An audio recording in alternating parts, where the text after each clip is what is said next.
Ces traces apparaissent souvent à la faveur de la nuit et parcourent des kilomètres. Elles commencent nulle part et s'arrêtent nulle part. Et semblaient apparaître au cours de la nuit, généralement dans la neige. Ça effrayait terriblement les gens. Les Sherpas parlent en effet de 3 espèces distinctes de Yétis.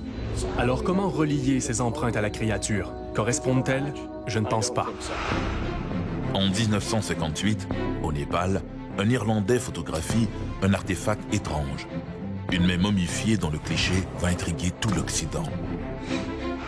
En 1735, une paysanne du New Jersey accouche d'un 13e enfant, un être difforme. Enchaîné dans le grenier, un soir, il s'échappe. De 1923 à 1970, des témoins rapportent avoir vu un hominidé à la tête blonde près de Cobalt, une ville minière de l'Ontario. Qu'ont-ils vu? Bêtes étranges à dossier mystère.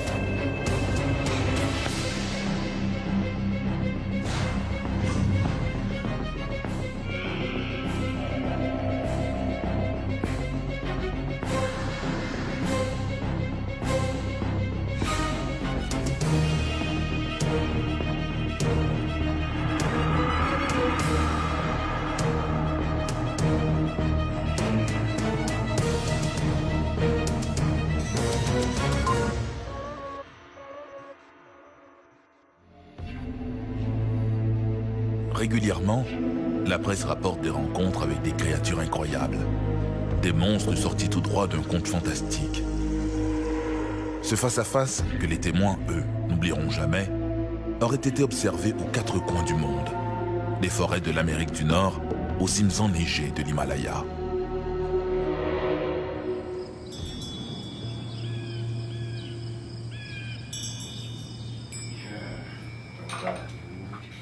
L'Irlandais sort de son sac à dos une bouteille de whisky. Il saisit sur le petit autel un bol servant aux offrandes aux divinités de la région et y verse le whisky.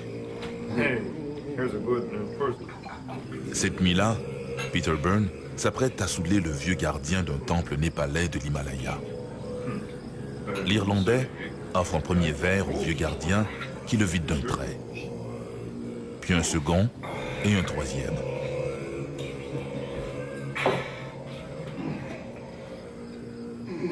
Puis, il attend que l'alcool fasse son effet. Dans un petit coffre sur l'autel se trouve l'objet de la convoitise de Peter Byrne. Et c'est ce vieux moine qui a la clé du coffre. Sans bruit, Peter s'approche du gardien sous-mort pour lui prendre la clé du coffre. Il est convaincu que la relique dans le petit coffre, une main momifiée squelettique d'une créature inconnue, va solutionner définitivement l'une des plus étranges énigmes du XXe siècle.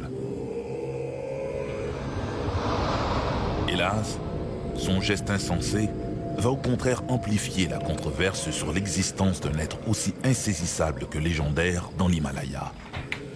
L'abominable homme des neiges.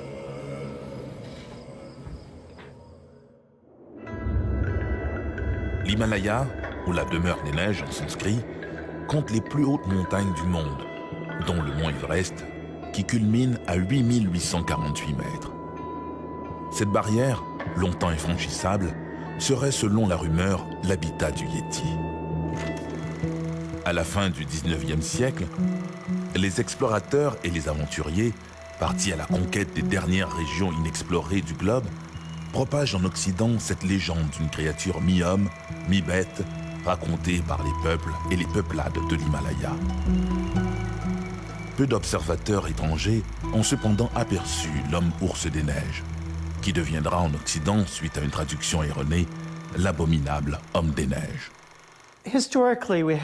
L'histoire du Yéti remonte à sa première observation vers les années 1800. Des rapports en provenance de l'Inde racontent que des gens auraient aperçu au pied des montagnes de l'Himalaya de petites et de grandes créatures poilues.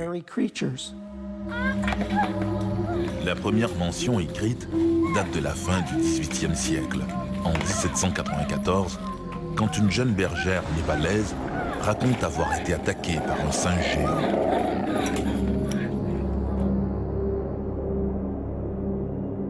En 1889, le lieutenant-colonel Lawrence Austin Waddell, chirurgien militaire, et l'un des premiers à étudier la langue et la culture tibétaine, attribue à un ours des traces de pas étranges qu'il a découvertes dans le Sikkim. Ces Sherpas affirment pourtant qu'il s'agit des empreintes d'un yéti. Tantôt semblable à un singe, tantôt à un ours, tantôt à un homme de la préhistoire, les récits varient quant à l'aspect de la créature. Faut-il alors parler du yéti ou des yétis? Les gens ont parlé de 3 différentes sortes de créatures. L'une est franchement plus petite, c'est le petit yéti, mais celle qui inspire réellement la crainte, la peur chez les habitants de l'Himalaya, c'est le Matatek, le yéti qui est de la taille d'un homme. Il a la même taille, il est plus costaud, plus râblé, et il effraie les gens. Il mange des yaks, il attaque des individus, et c'est celui qu'on retrouve régulièrement dans les rapports. Beaucoup de gens croient qu'il y a une seule race d'hommes des neiges qui vit dans les zones enneigées, et qu'il est blanc.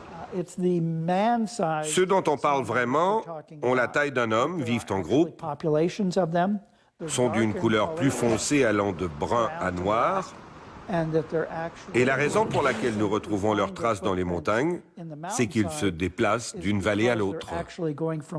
Les très grands yétis, ceux qu'on décrit comme ayant une taille de 9 pieds, du moins tels que décrits dans les rapports où nous croyons qu'il y a beaucoup d'exagération, ceux-là sont probablement des ours dressés sur leurs pattes arrière qu'on aperçoit dans les montagnes. Et ce serait de là que vient la confusion qui mène à croire qu'on a affaire à 3 types différents.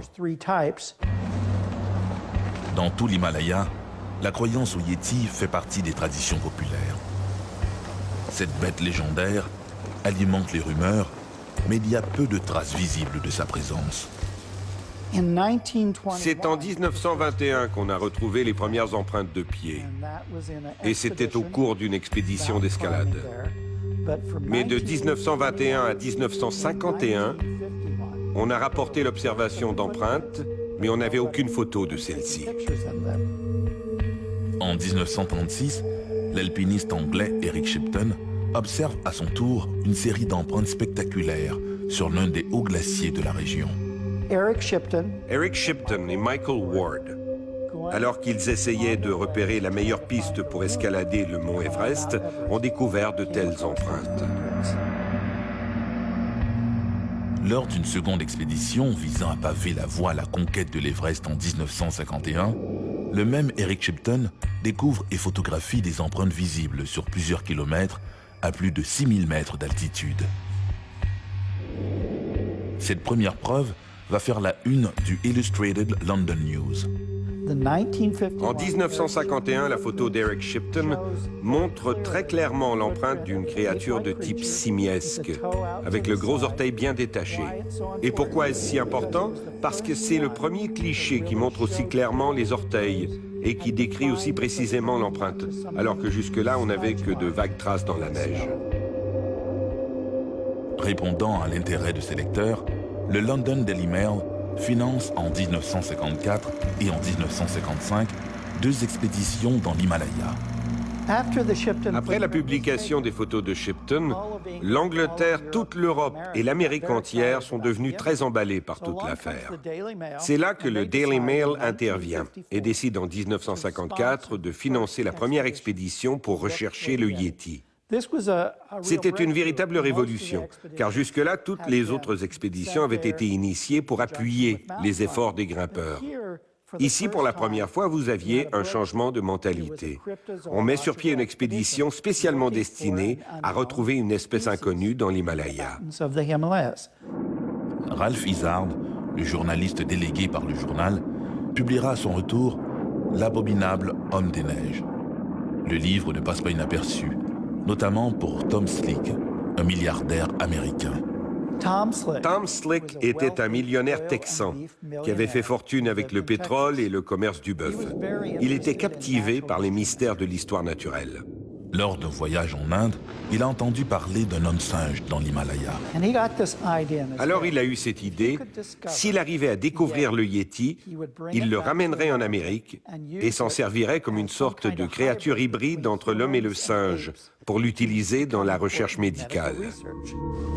Les efforts infructueux du London Daily Mail pour découvrir le Yéti l'incitent à se rendre au Népal, là où Eric Shipton a vu des empreintes mystérieuses en 1937. Slick apprend de la bouche des villageois que de nombreux Yétis ont été récemment vus dans la région et qu'un chasseur professionnel, Peter Byrne, est de retour pour traquer la bête. Peter Byrne était un cultivateur de thé d'origine irlandaise. C'était également un aventurier et il était intéressé à faire financer ses expéditions par Tom Slick.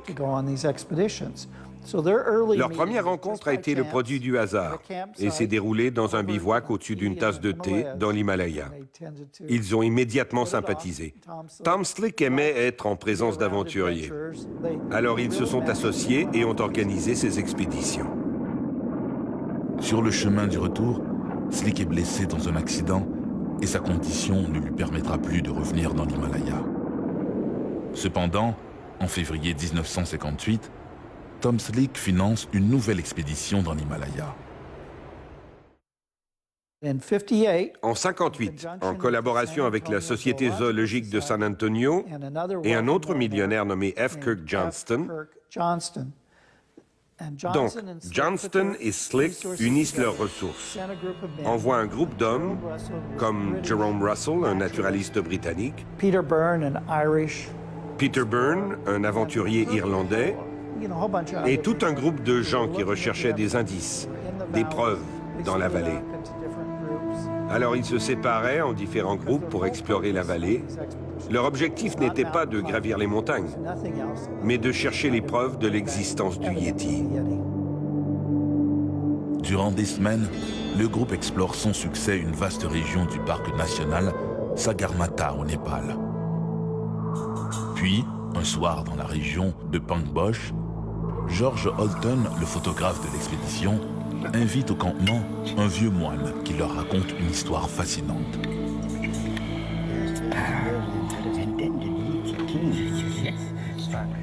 Le fondateur de leur temple, le lama Sangwa Dorje, aimait se retirer dans une grotte dans la montagne qui domine le temple pour y méditer chaque jour.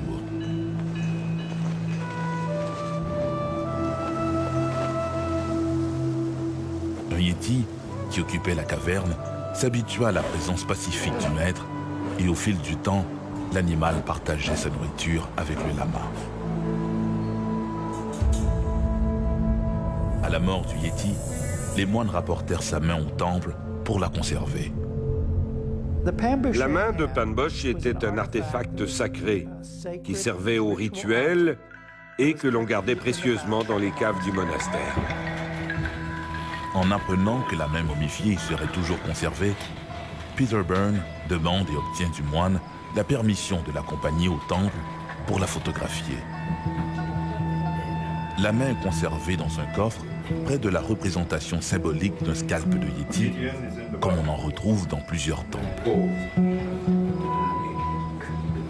Elle a la taille d'une main humaine et à en juger par son état de momification, elle doit être très ancienne. Byrne la photographie en y plaçant à côté sa montre bracelet pour donner une échelle de grandeur. Le cliché de la main de Pangbosh, la première jamais prise de l'artefact, est le point fort de cette expédition de 1958. Il a d'abord décrit la main comme étant très ancienne, de taille humaine. Il avait eu le privilège de l'observer, mais pas d'y toucher pour y relever des échantillons. De retour en Angleterre, Peter Byrne et Tom Slick présentent lors d'un dîner leur photographie au docteur William Charles Hosman Hale, un primatologue réputé et membre de la Société royale de zoologie de Grande-Bretagne et du Collège royal des chirurgiens de Londres. Le scientifique s'avoue très intrigué par la morphologie générale de la main. Le primatologue aimerait avoir la main de Pangboche pour l'expertiser. Peter Byrne affirme la chose impossible. Au cours de leur rencontre, qui se tenait dans un restaurant très élégant, il a renversé un plein sac d'os sur la table, des os qui provenaient d'une main humaine, en demandant « Pourriez-vous remplacer la main de Pangboche par cette main ?»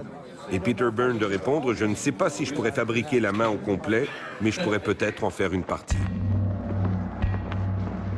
Au printemps de 1959, Peter Byrne retourne au Népal avec un plan en tête. Outre son piolet, ses crochets et ses mousquetons, Byrne emporte avec ses bagages le pouce du squelette de main que lui a offert Dr. Hill et 2 bouteilles de whisky. Peter Byrne est donc retourné au monastère de Pangboche, a retrouvé le moine qu'il connaissait et s'est fait conduire dans les caves du monastère, où il l'a enivré. À quelques mètres de lui, les ronflements de son compagnon de beuverie prouvent que l'ivrogne a commencé à cuver son vin. En silence, Byrne tourne son attention vers le petit coffre de bois. Le coffre, qui s'ouvre comme un livre, contient la main de squelette momifié qui serait, selon les moines, celle d'un yéti, la preuve dont Byrne a besoin. Pendant que le moine dormait, Peter Byrne a sorti son sac secret d'os et il a pris des échantillons de la main de Pangboche. Un peu de peau, un peu d'os, et il les a remplacés par les os qu'il avait apportés, qu'il a attachés à la main. Le crime est presque parfait. Il ne reste qu'à faire entrer le doigt du Yéti en sol britannique.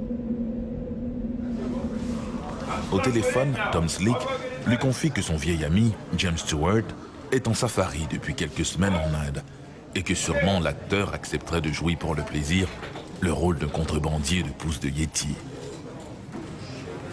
Il a donc rencontré Jimmy Stewart et son épouse Gloria Stewart dans un hôtel très chic en Inde. Peter leur a remis le paquet en leur demandant « Pourriez-vous remettre ça à l'Université de Londres au Dr. Osmond Hill ?» Jimmy Stewart lui a répondu « Bien sûr que je peux faire ça ». Le couple a donc repris l'avion vers Londres, mais à leur arrivée, ils se sont aperçus que leurs bagages avaient été égarés.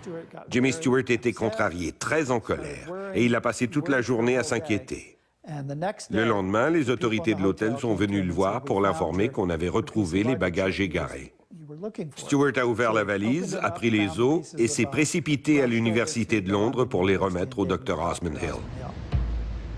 Le soi-disant doigt du Yéti est rapidement acheminé au bureau du Dr. Hill, qui l'examine aussitôt. Les phalanges sont tout à fait semblables à celles d'un doigt humain. Quant au tissu biologique, là aussi il est impossible de tirer une conclusion définitive. Pour le primatologue, le doigt est indiscutablement celui d'un grand primate, probablement humain, mais il s'avoue incapable de trancher définitivement. À l'automne 1960, l'alpiniste Edmund Hillary, le vainqueur de l'Everest, et Marlin Perkins, directeur du parc zoologique Lincoln à Chicago, s'envolent pour une expédition dans le Népal, sans cacher leur scepticisme face à l'existence de l'abominable homme des neiges. Ignorant tout de la substitution opérée 1 an plus tôt par Peter Byrne, Hillary et Perkins arrivent enfin à Pangboche. Ils espèrent examiner la fameuse main du Yéti, précieusement conservée au monastère. Avant même leur départ, il était clair qu'ils partaient en expédition pour nier la véracité du Yéti. Ils n'étaient pas intéressés à trouver des preuves confirmant son existence. Ils souhaitaient simplement trouver des indices qui viendraient appuyer leur point de vue de sceptique, de manière à ce que ce soit leur opinion qui prévale. En arrivant devant la main de Pangboche, ils l'ont regardée et ont déclaré « C'est vraiment une supercherie, ce sont des os humains qui tiennent avec du fil. » Au retour de leur expédition, Hillary et Perkins déclarent que le Yéti n'a jamais existé. Entre-temps, le fameux doigt du Yéti, la seule preuve pour contredire Hillary et Perkins, a mystérieusement disparu au laboratoire de recherche de Osmond Hill. Il sera retrouvé par hasard 50 ans plus tard. Un os du doigt de la main de Pan Bosch a été redécouvert il y a moins de 2 ans. Il a été retrouvé dans un musée, tout près de l'Université de Londres. Et le matériel d'identification indiquait qu'il s'agissait d'une partie de la main de Pan Bosch. Aujourd'hui, nous vivons à l'ère de l'analyse d'ADN. L'os a donc été analysé et les résultats ont dit humain, près de l'humain, et semble apparenté à un ossement humain. Une des théories concernant la main de Pan Bosch est qu'il s'agirait de la main très ancienne d'un moine. Mais qu'au fil des ans, l'histoire se soit transformée pour que cette relique sacrée appartenant au fondateur du monastère devienne la main d'un yéti. Et c'est cela qui expliquerait peut-être l'origine de la main de Pan Bosch. Au Népal, la croyance au Yéti repose sur des traditions séculaires. Mais la créature des neiges éternelles a-t-elle jamais existé?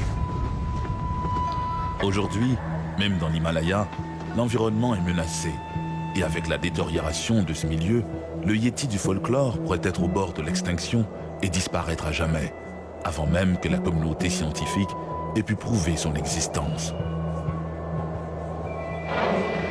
Le mystère de l'abominable homme des neiges survivra, lui sans doute, à la disparition de l'espèce à l'origine du mythe.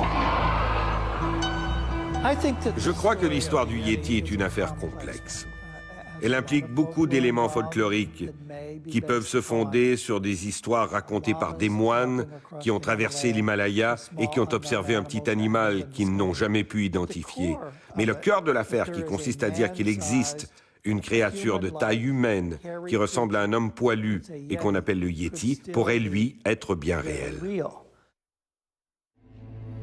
Depuis des siècles, le Yéti fait partie des contes folkloriques dans l'Himalaya. Certaines autres observations sont encore plus incroyables, particulièrement lorsque la créature semble tout droit sortie de l'enfer. À moins que les témoins aient eu une imagination trop fertile.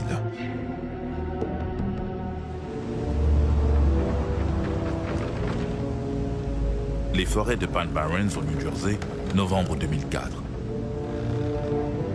2 garçons, 2 jeunes frères, ont été s'amuser près d'une crique. Vers 16 heures, les jeunes décident de rentrer en empruntant un sentier qui traverse la forêt de Pine Barrens.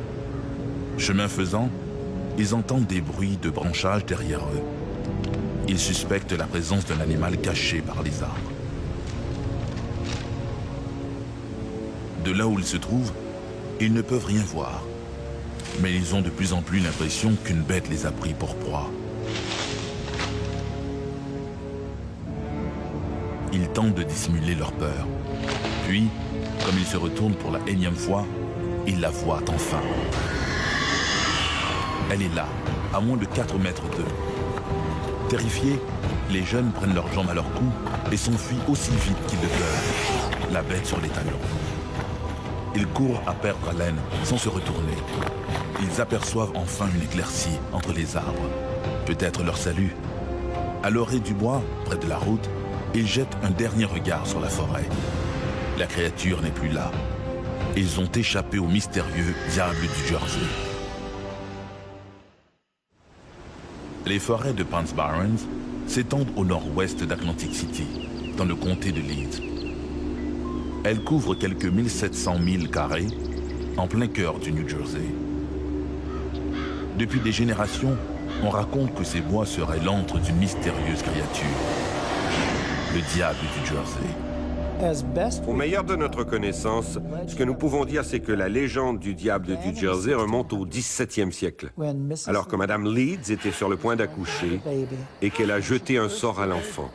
Madame Leeds avait déjà donné naissance à 12 enfants et elle ne voulait pas accoucher une 13e fois. À sa naissance, elle lui a jeté un sort et l'a offert au diable. D'après la légende, Deborah Leeds aurait accouché à l'automne de 1735. Réalisant qu'elle vient de mettre bas un rejeton affreusement difforme, Madame Leeds l'offre au diable. À sa naissance, on raconte qu'il avait une queue pointue, peut-être même des ailes. Elle a caché l'enfant dans son grenier et l'a gardé là un moment, jusqu'à ce qu'il s'envole vers les Pine Barrens. Et de là est née la légende du diable du Jersey. Prise au premier niveau, l'affaire du diable du Jersey apparaît comme un simple conte folklorique et le serait sans doute demeuré s'il n'y avait pas eu toutes ces apparitions qui, au fil des ans, sont venues étayer la croyance qu'il y a bien quelque chose de mystérieux qui hante les forêts de Pine Barrens. Entre 1840 et 1841, de nombreuses bêtes sont retrouvées égorgées et affreusement mutilées. Évidemment, à cette époque, les villageois accusent le diable d'en être le responsable. En 1859, des témoins jurent avoir aperçu l'étrange créature à Haddonfield, puis à Bridgeton, à l'hiver de 1873-1874. Le meilleur moment pour apercevoir le diable du Jersey, c'est en janvier. Et dans les années 1920 et 30, des centaines de personnes ont affirmé avoir aperçu le diable du Jersey, particulièrement le 21 janvier. Et c'est ainsi à chaque année, le 21 janvier. En janvier 1909, la présence de la créature se fait sentir plus que jamais. Les cas de l'année 1909 sont particulièrement intrigants. Il y aurait eu plusieurs observations. Des groupes de pompiers auraient décrit un cheval volant de couleur orange, une créature volant au-dessus de leur tête. C'était vraiment un sujet de grande importance au plan médiatique. On raconte que plus de 200 personnes dans cette région du New Jersey auraient aperçu le diable de Jersey. Ces apparitions commencent dans la nuit du 16 au 17 janvier 1909. Cette nuit-là, plusieurs résidents de Woodbury entendent des hurlements qui ne peuvent associer à aucun animal connu. Dans la ville voisine de Trenton, un conseiller municipal, E.P. Whedon, réveillé au petit matin par les grattements d'un animal sur sa porte d'entrée, découvre dans la neige des empreintes mystérieuses, apparemment faites par des sabots fourchus. Un des détails qui ressort de ces observations de 1909, c'est ce que les gens ont appelé les empreintes du diable, les empreintes des sabots du diable. Elles étaient de forme circulaire, traversaient les cours et les toitures et semblaient apparaître au cours de la nuit, généralement dans la neige. Ça effrayait terriblement les gens. Le même jour, en soirée, un certain Tack Cousins quitte l'hôtel de Woodbury. Alors qu'il roule sur une route isolée, il entend un long sifflement. Ce n'est qu'à ce moment-là qu'il aperçoit une créature dans le ciel étoilé. Il déclara plus tard que la créature semblait entourée d'un nuage de fumée. À peu près au même moment, dans le même secteur, l'agent James Sackville termine sa ronde. Près de Bucket Street, son chien se met à grogner. L'agent se retrouve nez à nez avec une créature ailée. Sans hésiter, il fait feu en direction du monstre qui disparaît dans l'obscurité. Dans les jours qui suivent, des centaines d'empreintes mystérieuses sont rapportées. Celles-ci, semblables à des sabots fourchus, défient toute explication. On a relevé des empreintes du diable du Jersey, mais malheureusement, ces forêts abritent une multitude d'animaux sauvages, incluant des cerfs. En conséquence, il est très difficile d'affirmer qu'une de ces empreintes soit celle du diable du Jersey plutôt que celle d'un autre animal. Vous savez, nous vivons au royaume du canular, et il est bien possible que nous ayons affaire à un canular parce que, honnêtement parlant, personne n'a jamais vu un diable du Jersey en train de laisser ses empreintes. Alors comment relier ces empreintes et la créature? Correspondent-elles? Je ne pense pas. Les témoignages de rencontres avec une bête diabolique se multiplient depuis quelques semaines au New Jersey. Le 19 janvier, le diable fait une énième apparition, cette fois dans la cour de Madame Evans. À Bristol, de l'autre côté de la rivière Delaware, l'épouse de John McOwen jette un œil par la fenêtre. Sur la grève, un animal accroupi semble s'abreuver. Il a de grandes ailes membraneuses, mais sa tête est celle d'un rat géant ou d'un cheval. La créature se redresse bientôt et disparaît dans les bois qui bordent la rivière. Même phénomène à Gloucester et à Camden plus au sud.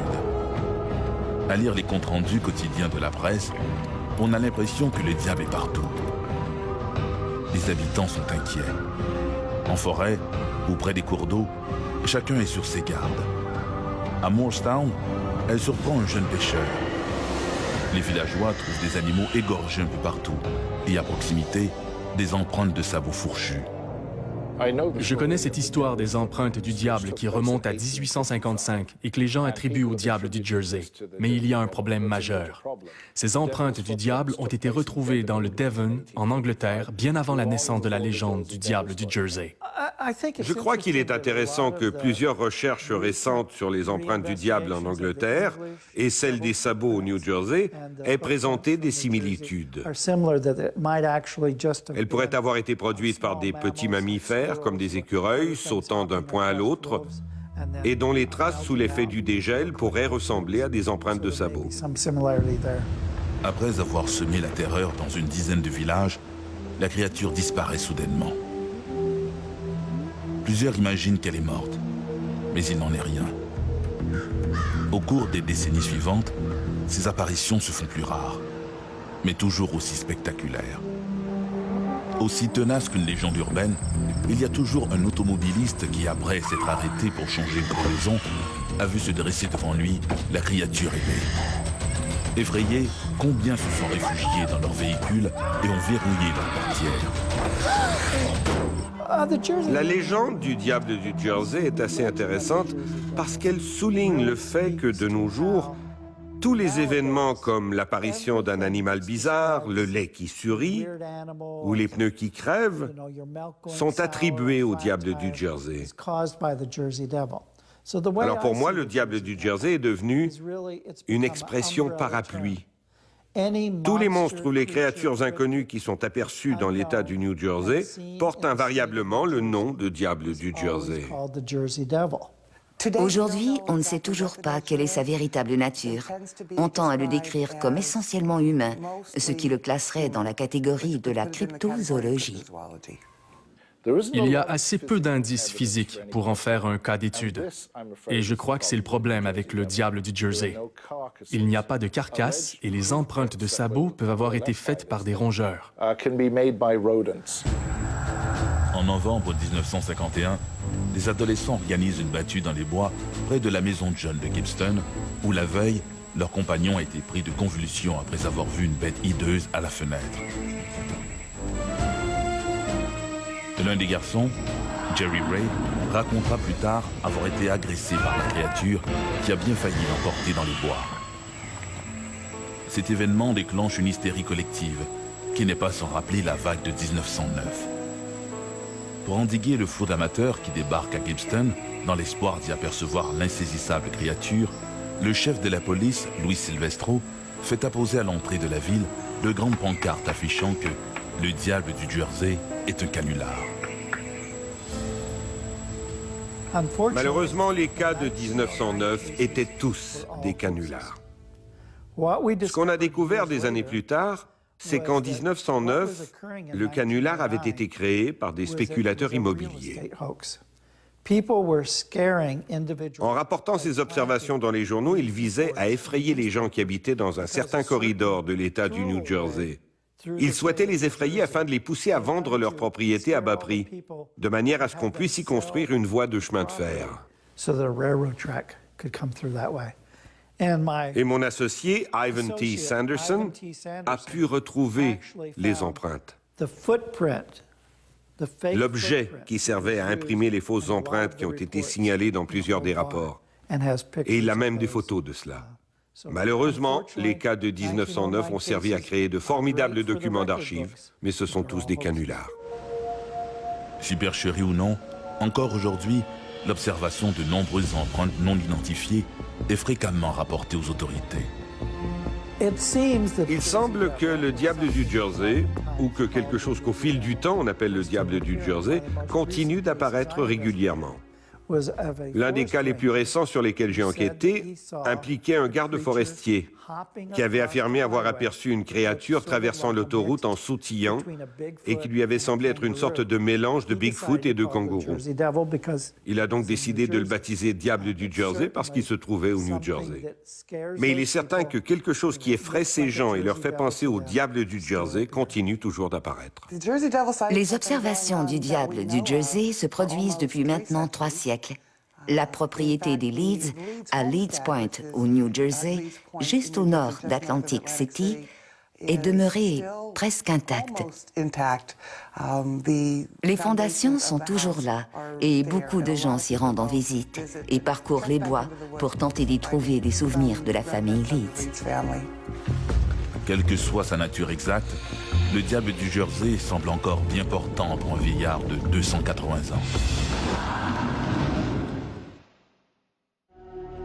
Le diable du Jersey est-il un canular ou une espèce inconnue ressemblant à un diable transformé par l'imagination populaire ou la croyance religieuse? Après tout, les vastes forêts de l'Amérique du Nord ont abrité bien des légendes de bêtes mythiques. L'une d'elles, très persistante, s'appelle Sasquatch, le vieil homme de la forêt.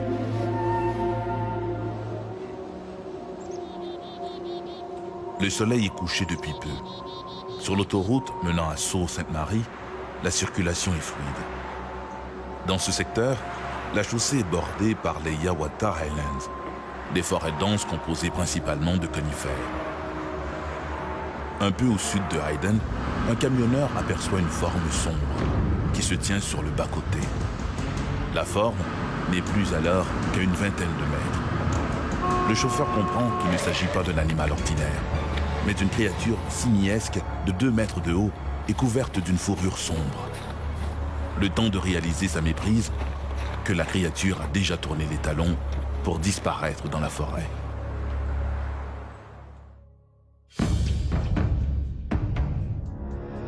Dès leur premier contact avec les autochtones d'Amérique du Nord, les explorateurs européens ont été initiés à toutes sortes de légendes concernant des créatures effroyables cachées dans les forêts.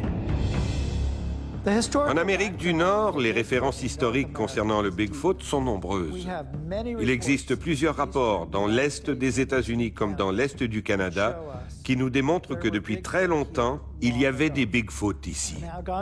En langue algonquine, le nom qu'on lui donne est Windigo. Et le mot Windigo nous permet de mettre un nom sur une période de temps bien précise. Il existe un corpus de plus en plus étoffé de témoignages évoquant la présence, dans les forêts de la côte est de l'Amérique du Nord, du Nouveau-Brunswick au New Jersey, d'une étrange créature simiesque, mi-homme, mi-animal. Les cryptozoologues, les spécialistes des animaux inconnus ou non reconnus de la science, la surnomment Bigfoot ou encore Sasquatch, un nom indigène qui signifie le vieil homme de la forêt. En fait, cette créature aurait été vue à peu près partout en Amérique du Nord. Il y a un mythe à propos du Sasquatch. Le Sasquatch existe uniquement dans la zone Pacifique, au nord-ouest. Mais en réalité, on a rapporté des observations de Sasquatch dans chacun des 48 États américains et dans toutes les provinces canadiennes, à l'exception de l'île du Prince-Édouard. Dans l'Est des États-Unis, c'est dans les montagnes où on retrouve la forêt boréale, ces montagnes qui occupent le tiers nord des États-Unis et le tiers sud du Canada, que se concentre l'essentiel des observations anciennes de Windigo et de Bigfoot. En Nouvelle-Angleterre, les montagnes Adirondacks seraient particulièrement propices à ce genre de rencontres. À Whitehall, dans la soirée du 24 août 1976, 3 adolescents ont rapporté avoir vu une créature simiesque de 2,5 mètres de haut près de la réserve de Ward Marsh. Celle-ci avait le corps couvert de longs poils foncés et émettait des cris stridents. Le lendemain, un fermier des environs a découvert des empreintes de pieds géants près d'une carcasse de cerf. Les marques étaient profondes et faisaient plus de 40 cm de long. Le même soir, un policier en congé et un agent patrouilleur de la police d'État se sont donné rendez-vous pour monter une veille. Vers minuit, ils ont aperçu une créature velue d'environ 2,5 mètres.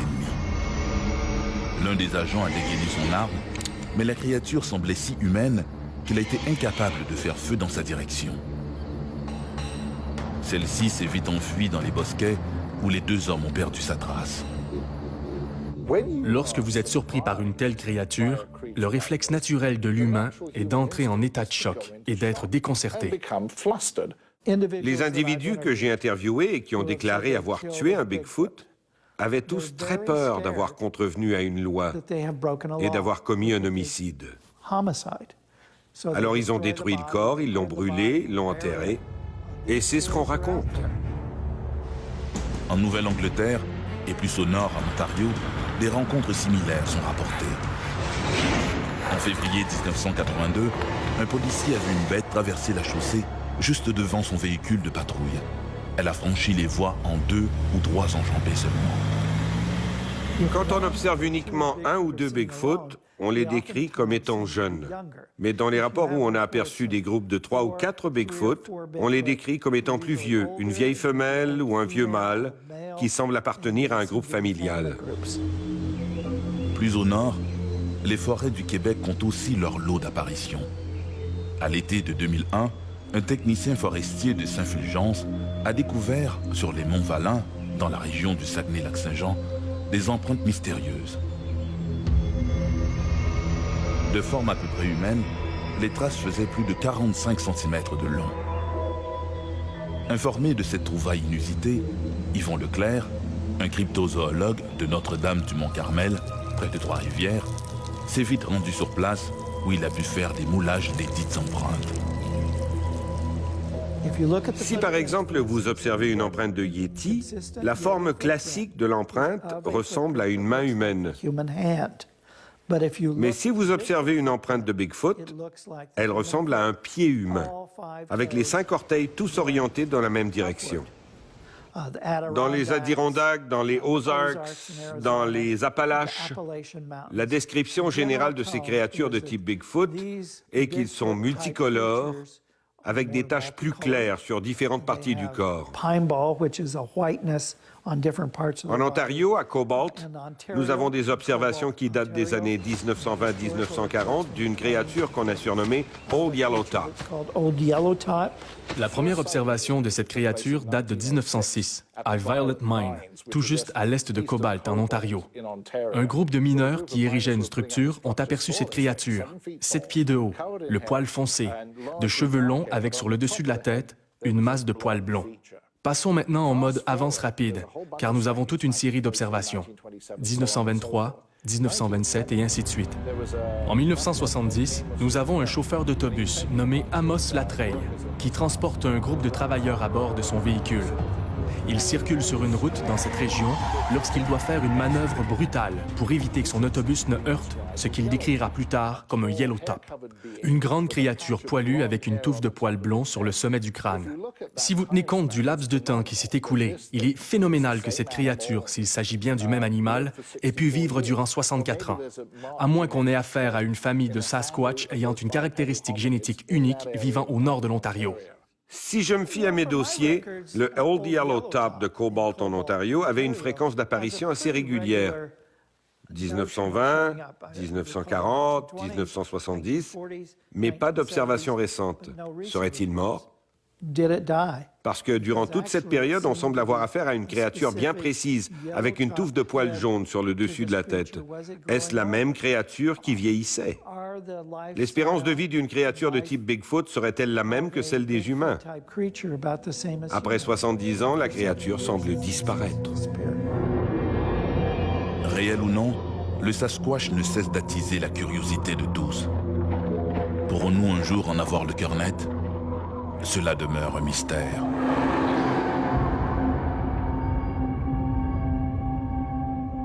Pour plusieurs, le Sasquatch, le Yéti ou le diable du Jersey ne sont que des fabulations. Leur existence ne repose que sur des témoignages vagues, nuls sur le plan scientifique. Des découvertes récentes en zoologie prouvent cependant que certaines espèces au centre de plusieurs traditions ont réellement existé des siècles avant d'être découvertes par des chercheurs et prouvées par la science. Leur existence bien réelle explique après coup la ténacité des contes populaires.